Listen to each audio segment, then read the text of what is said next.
The United States has just doubled its bounty on Venezuelan President Nicolás Maduro, now offering $15 million for information leading to his arrest. Today, the Department of Justice and State Department are announcing a historic $50 million reward for information leading to the arrest of Nicolás Maduro. The US says he is one of the world's biggest narco-traffickers, working with drug cartels to flood America with cocaine. He is one of the largest narco-traffickers in the world, linked to Maduro himself, which represents a primary source of income for the deadly cartels based in Venezuela and Mexico. Cocaine is often laced with fentanyl, resulting in the loss and destruction of countless American lives. Maduro calls it ridiculous political theater. So how did it get to this point? Well, the US and Venezuela weren't always at each other's throat.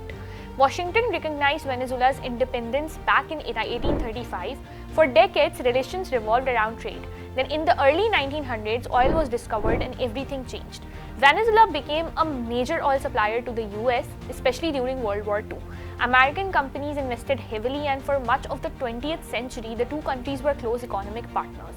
But that began to unravel in 1999 when Hugo Chavez came to power. His socialist anti-US stance and his efforts to nationalize oil turned Caracas into one of Washington's loudest critics. After Chavez's death in 2013, Nicolás Maduro carried on the same confrontational approach. Relations collapsed entirely after disputed elections, US sanctions, and mutual expulsions of diplomats. The US first indicated Maduro in 2020, accusing him and his allies of running the cartel de los Soles, a network of military and government officials allegedly smuggling tons of cocaine into the US. At the time, the Trump administration offered $15 million for his arrest. The Biden administration later raised it to $25 million. The same bounty once placed on Osama bin Laden. Despite years of sanctions and political pressures, Maduro remains firmly in control. He was re-elected in 2024 in a vote Washington, the EU, and several Latin American governments condemned as a sham. Ironically, while accusing him of narco-trafficking, the US also quietly struck deals with Caracas, recently swapping prisoners and allowing Chevron to resume oil drilling in Venezuela after years of sanctions. So what now? The $50 million bounty is the part of US narcotics rewards program designed to gather tips from around the world.